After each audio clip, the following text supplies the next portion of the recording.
Hi, welcome to Alberni Thrive. I'm Alicia LaRue. And I'm Eric Plummer. And today we'll be discussing local business, how important is it for Port Alberni, and how to spark that growth. I find it's a really exciting time to be part of Port Alberni. Lots of really neat things happening right now.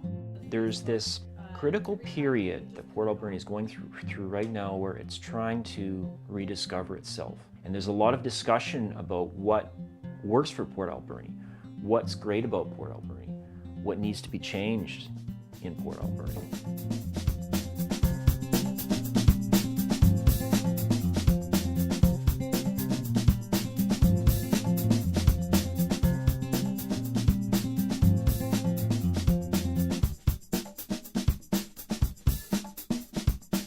Hi, welcome to Alberni Thrive. So today we'll be discussing local business. Where do we see the future of it? What are some of the problems that we will face in watching it grow, or the positives and negatives of it with big business? So we've got a whole group of people here to discuss this with us, and yeah. The future of Port Alberni is reliant on the strength of its economy, particularly the capacity local businesses have to provide adequate employment and to give residents what they need. Today we're fortunate to be joined by some very active members of the local business community to talk about the strengths of the local marketplace and the biggest challenges that retailers in town face. We're joined by Jan Lavertu, president of the Alberni Valley Chamber of Commerce and owner of West Coast Home Hardware, Cindy Solda, a former city councillor and manager of Solda's Restaurant, and Kevin Wright, president of the Uptown Merchants Association and owner of Steampunk Cafe. Thanks very much for joining us today, everybody. Thanks for coming. Thanks for having us. Thank you very much. So I want to begin by talking about the importance of shopping local. It's something that we often hear about, how important that is in supporting this community, but at the same time, we all know that there's a lot of people who take shopping trips outside of town. I would say probably 1 in every 3 people that I know here has a Costco membership, and every month they go and do a big shopping trip in Nanaimo or in Courtenay. How do we encourage more people to do their shopping here? Well, I think one of the big challenges is that we need to educate. We need to remind the people that live in this community that every time they spend $1 outside of our community, that's $1 that actually negatively affects them. And what I mean by that is that all our local businesses support different associations, whether it's a sports activity, a nonprofit organization. So every time you're taking $1 away from the community, you're also taking some of those resources to being able to help your favorite association or your favorite group. So you always have to remember that. And I think that's a part of the education process. That's part of what we're trying to do at the Chamber, is trying to remind people that every time you spend $1 here, that dollar revolves and keeps going round and round in our community. And in theory, it works back into your own pocket through whatever organization that you may belong to. Mm-hmm. Cindy, how important do you find shopping local?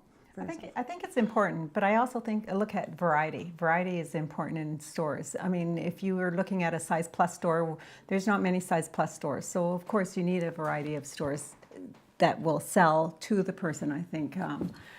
Also, those who do, there's a lot of people who do internet shopping. So you have to include this in as if you're including Costco. If you're ordering offline, you think as Staples as an example, they told me that if you order offline, they don't get the credit for it. The internet, the big store does. But if they ordered offline, they get the credit.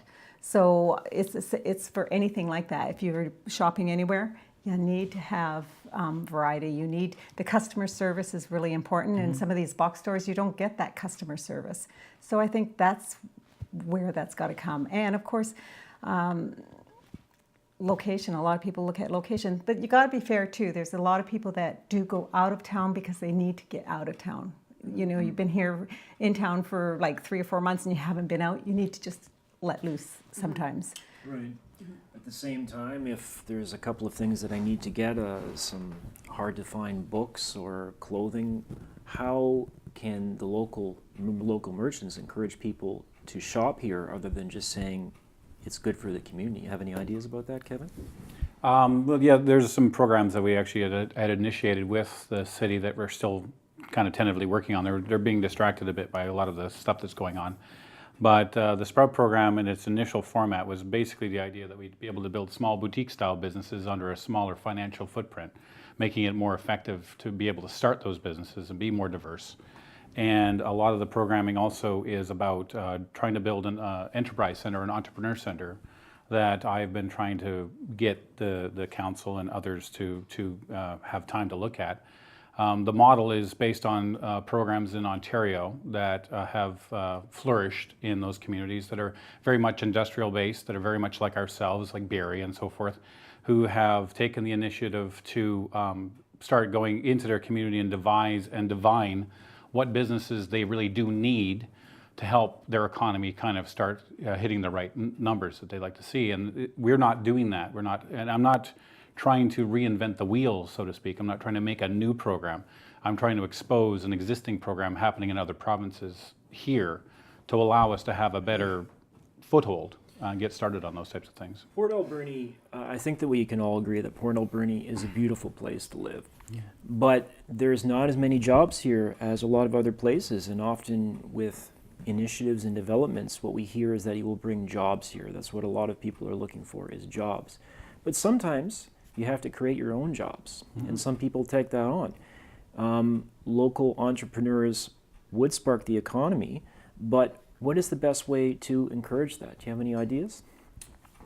Well, I think a lot of the local businesses, they need to reevaluate where they are today. I think a lot of us had started business many years ago and have been kind of going along, kind of cookie cutter mentality. We did it that way last year, we'll do it again the same way this year. And I think if you sat back, took a back seat and kind of reevaluated where we're at, where they're at, and to Cindy's point, one of the things that they need to maybe look at is maybe product selection, maybe product assortment, right? Why are people not shopping in my place? Maybe it's because I'm closed on a Monday, right? And that's when other people have those opportunities. So there's a bunch of different reasons.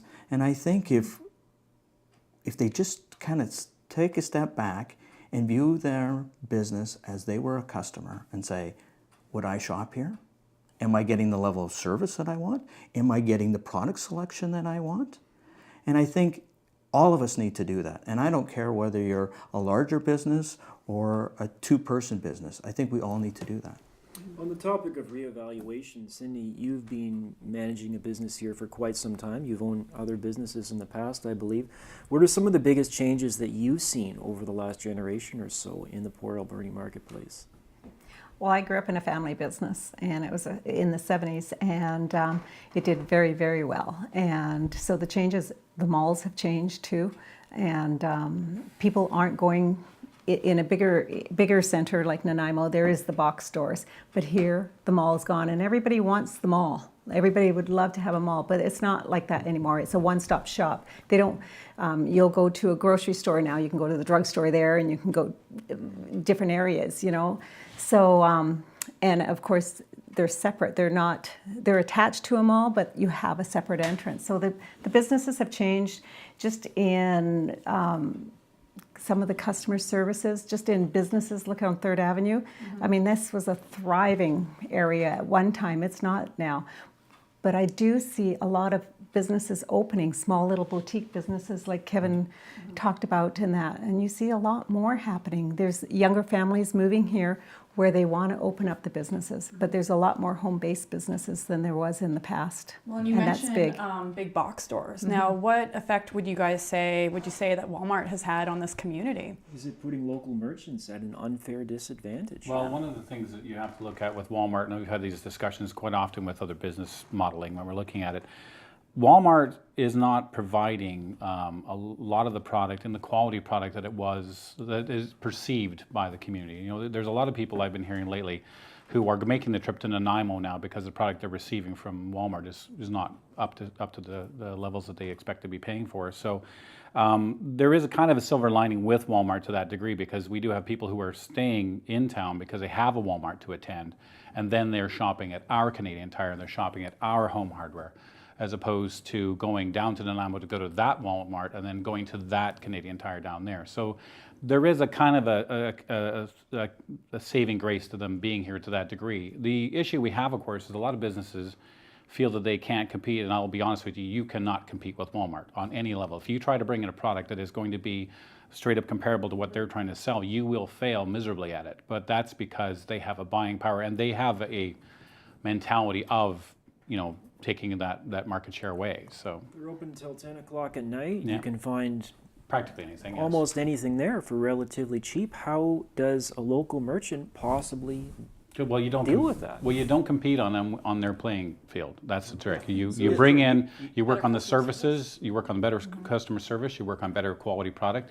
You try to be competitive by saying, okay, this product is this value. Yes, it's cheap, but you'll be back next month to buy a new one. If you buy this product, you'll be a much better. It's a better investment, and that's through education and customer service on the level of everybody here. We're taking that extra, making that extra step and going that extra mile for that. I want to add to that is it's also warranty. I mean, you buy something at one store, but you buy something at a local business, the warranty is a lot different.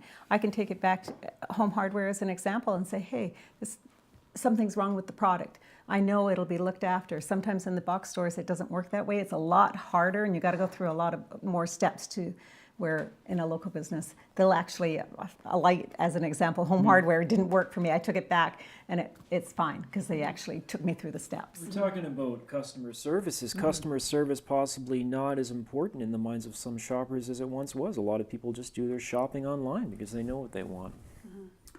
I think too that you have to remember that a lot of people are, when they have money in their wallet, sometimes they want to spend it. And if we as retailers and businesses in this community, if we have that selection and assortment, they won't shop online. And we're still interactive. We're not robots, we're not machines. We still want a level of customer service. And now you can ask anyone, right?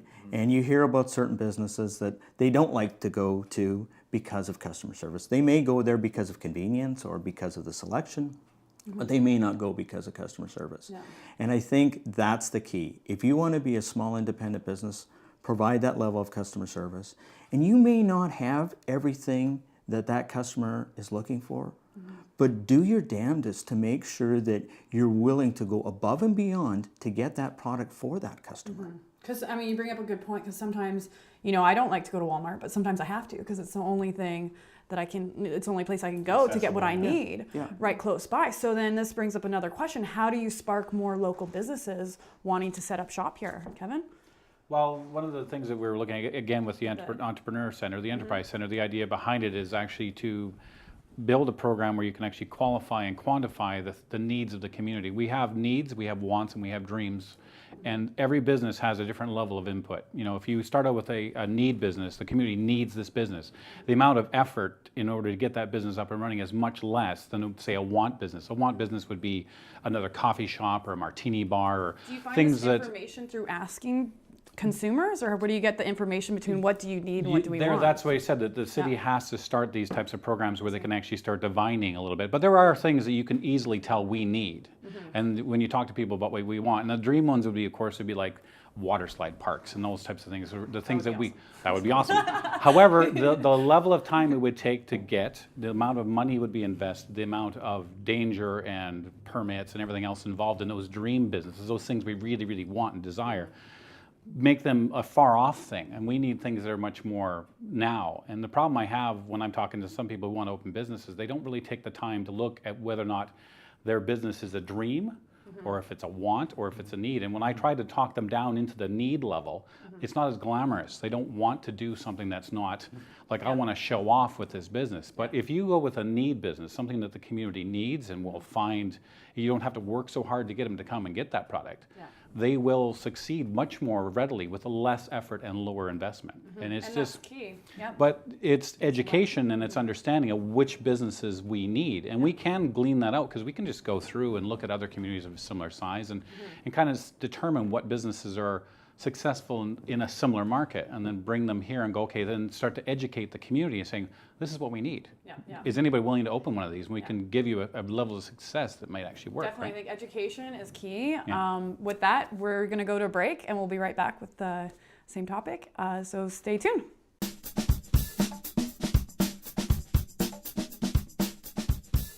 Hi, welcome back to Alberni Thrive. Today we're talking about local business, what we need to do to spark more growth, and what the benefits are in operating in the local marketplace. I want to talk about the Uptown Business District. Now, there's clearly an issue here. Kevin, I believe you gave a presentation to City Council maybe about a year and a half ago identifying 55 storefronts in a 4-block area, 21 of which were vacant. And I don't think the situation is really any better now than it was back then. The situation's actually gotten worse. We've actually lost another 7 business fronts. So we've gone down from, now there's more like 30. And I've also done new projections that'll actually reveal that we're going to be seeing a few more leave, but I'm not going to, it's not my place to say, but I know that there is a dynamic. And part of the dynamic that's interesting about this too, it's not just the businesses themselves are not doing business. Some of the businesses are they're going from attrition. People are leaving because they're just tired and they're retiring and they've made their money and they're gonna, I'm leaving. One thing that I find a little frustrating with that is if someone can come in and mentor, like you can actually take over an existing business. A lot of them will just liquidate their business. They'll just sell off or having a 75% off sale and liquidate their business. It's so much harder to restart that business if somebody just came in and mentored it and was willing to pay 40% instead of 30% of the value you'd have it. Yeah. I was going to say that one of the largest problems is that a lot of people that want to start business are underfinanced. That's exactly They the do problem. not have the cash to be able to do it. So it's great to have that dream, as you said, to be able to do that. But this is where, if you don't have the cash, we have to find a different mechanism. And I appreciate all your hard work that you're doing in as far as your micro, business. But I really believe that we need to work collectively together. We know that, the Salvation Army, as an example, will be moving to a new location. And so now we've got a big space, right? We're not going to fill that with one small micro business. So we need to find and work collectively with some smaller businesses. And can we find 2 or 3 small businesses that may fill that space and work together? They can save so much money on telephones, services, you know what I mean? Rent so there's sharing. rent sharing, all these things that they can do. And they're also advertising. They also are draws for each other. A lot of people want to know when we moved, why we moved to where we did. Well, because I've got Canadian Tire and Walmart in my parking lot across the street.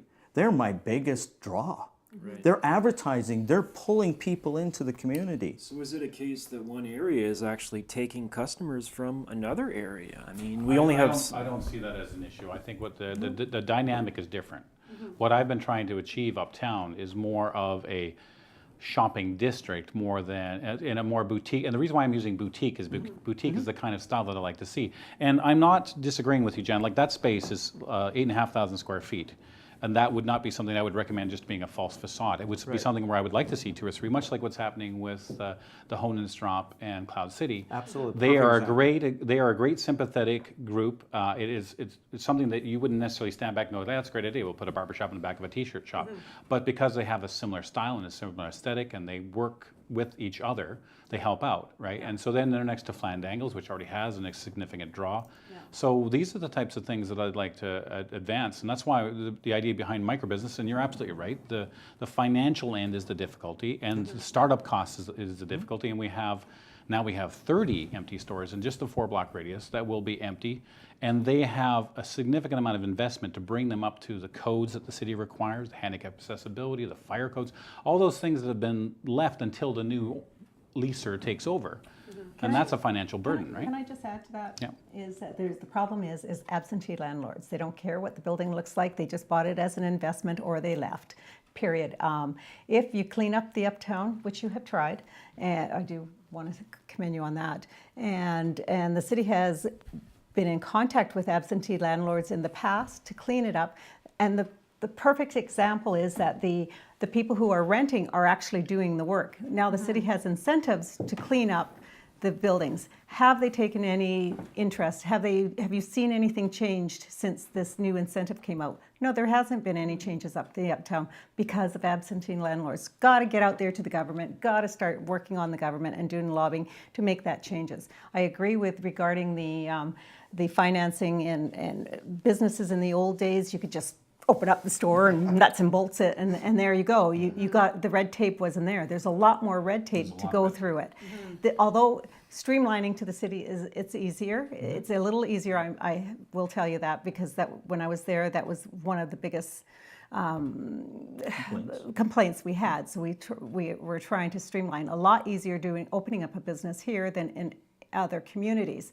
Of course, when you look at rent, the rent is a lot cheaper in the uptown area comparing to the other side, to the Johnson Road area. So of course, but if you clean up the uptown area and start looking at some of these absentee landlords, you might open it. Now, Can I comment on the absentee landlords part of it?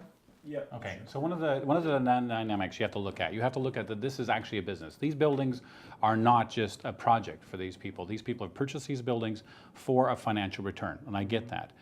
The rents uptown are anywhere between $3 and $7 a square foot. In fact, in some cases even lower than that. And if you go over to Johnston, the lower Johnston area, those rents rise to 7 to 9, up to 12. And then if you go up to the mall, we're into the 20s and 25s and 30s up there in some cases for those spaces up there. So they're paying $5,000, $6,000, $9,000 for their spaces. So the best place for a small business to start would be where the lower rents are. But the issue you have as an owner, you have a building that needs hundreds of thousands of dollars in repairs in some cases to achieve that, and you're receiving $600 a month in rent. So you have to consider that this is not something that's financially return on investment, and they're going to be seeing years. So the issue is we have to fill the spaces, reduce the amount of opportunity for people so that it can actually, the rents will rise because there's less to rent. Right now you can go in and it's a renter's market. You can choose where and what you want to rent, and you can choose the amount of rent you want to pay. I want to take some of those points and bring it to the generation that Alicia and I belong to, where there isn't necessarily the same job security in a lot of industries than there was with our parents' generation. Entrepreneurship is something that is a good option for some people. It brings opportunity that you might not necessarily find in a lot of industries. What would you like to see more from the local government in encouraging more of the young people here who don't have a stable job to start their own business? Cindy, you have any ideas? With the local government, it's not the local government's responsibility to go and get your business, right? Although it is up to the individual to come forth. There is grants out there is money. You go to Community Futures, you sit down, you do a business plan, and that's the problem, is that a lot of people don't want to do all the hoops that you have to go through. They don't want to sit down. So maybe helping the streamlining, the education part, you can work with them. We got an economic development manager. Work with that person too, Pat Deacon, right? So there is communicating, and here's the classes. Here's where you can do. I know Kevin was instrumental on putting some pamphlets together to do how to open up a business and stuff like that. But Community Futures has some amazing stuff that they'll take you through. But it's sitting down, doing that business plan, and who wants to do all the homework that has to go with that you kind of need to do that when you start a business. But in the old days, you didn't have to, but now it's important. And it's absolutely true with what Cindy's saying, but when you go to Ontario, the municipal government, the provincial government, and the federal government have started to weigh in and actually building these enterprise centers. They're not giving money away. What they're doing is they're encouraging mentorship, and they're getting business owners to come in and start giving real advice on their conditions of today, and not just forms, but actual physical interactions. Try to avoid doing this. You should try doing this. This is where I spent my money. I found success with it. That's why I've been trying to get an enterprise center built here so that we can actually do that, and we can apply for money through the enterprise center as a nonprofit type status to actually see money that the city can't even apply for. So we can bring monies in to actually run that system and help get a better idea of what we need. The problem there is who's going to do it. Exactly. And who's going to champion it, right? I mean, we can have all the wonderful ideas in the world, but if someone's not going to step forward and put their name to it and champion it, it's just not going to happen. Well, the Chamber of Commerce has done quite a lot of good things by bringing in guest speakers for people to get information from, and I think that's important. But as a young person, you got to do your homework too, right? You can't rely on mom and dad to do it all for you. You have to sit down and actually do it, and go talk to other businesses. My daughter wants to open up a business as an example, but she's gone to all the stores that she needs to talk to. How did you do this? What's the best thing? What do you see? Et cetera, et cetera. There's a lot to do with that, and you got to do, if you want that bad enough. And the problem too with young people is that they have a family. Yeah. And babysitting is really expensive. So how do you get around all that too? So one of the things that we didn't talk about today, and I think is important, especially in the uptown area, is our social economic problems. And what I mean by that is that a lot of lady customers sometimes don't feel safe to go into that uptown area. Yeah. So this is a big concern for a lot of the merchants in the uptown area, is that how do we be proactive, and how do we encourage, maybe some of our less desirable, community members not to be hanging around, on the sidewalks. The challenge with that is you have to be conscious of the fact that these are people too. And the gentrification angle that is spoken of quite often about moving the populous mass around and trying to get a more, safe scenario, so to speak, isn't really, relevant in my opinion, because I happen to have a good connection with the legal system in the community, and I know where crime happens in this town, and it happens just as regularly everywhere in this entire community. There isn't a hot zone of crime happening here. It's all about perception, of safety. It is perception of safety, but it isn't. The people aren't the issue. It's the perception. So here's my question: would the downtown merchants, would they all agree to hire somebody that just walked around up that whole shopping district with a jacket that said security on it, that was sweeping up the cigarette butts on the sidewalk, and if they saw something that happened, they would either phone the police or phone the city? Do you know what I mean? Yeah, I and understand, being but proactive we actually that far. we have two gentlemen in our Yeah, okay, I do want to slip a comment in here. Sure. Okay, the city actually had RCMP members foot patrols for a number of times going through the city in the past, and when we talk about the crime or non-desirables and that, it's all over the city. It's not just in one area, although people are associating it more because we do have some like the Bread of Life up here, and we also have these derelict buildings. So when derelict buildings, if they're not fixed up, you're going to get the people defacing the buildings. You're going to get what you get. You're going to get what you're referring how to. How do you hold those owners accountable? And you're right when you said Change we're the talking taxes. $100,000 to fix it up, to have renters rent it for $600. But how do you make them accountable to fixing it? I would like to see, and I believe the provincial government is working on something to come out, and through the UBCM.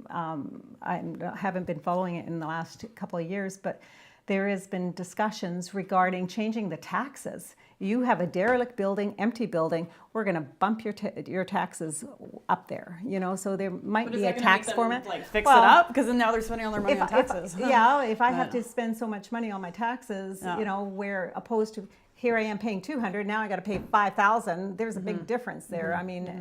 There's incentive plans. Again, the city has those. But if the money is more than they're actually going to be receiving in rent, then they could just as easily sign it over to the city and walk away, and then the city will now have a burden to deal with the building itself. But it might not be a burden. But anyways, with that at hand, thank you guys so much for coming and being part of this wonderful discussion. Definitely, it's one of those shows that we can keep talking for sure, because there's this is part of the process, is us all sitting and talking and hopefully getting more entrepreneurs and more businesses going in this area. So can I just add something? Yep. Any young person that wants to start a business, go talk to Community Futures, go talk to the chamber, go do your homework. You know, there's ways, and the economic development officer, he'll be glad to help you. Pat is very, very keen on talking. And he'll go and help you find your space that you need. So go out there. Perfect. Yeah, great. Well, thanks for viewing in, and definitely make sure to check out our website, www.albernithrive.com. And we'll see you next time. See you later.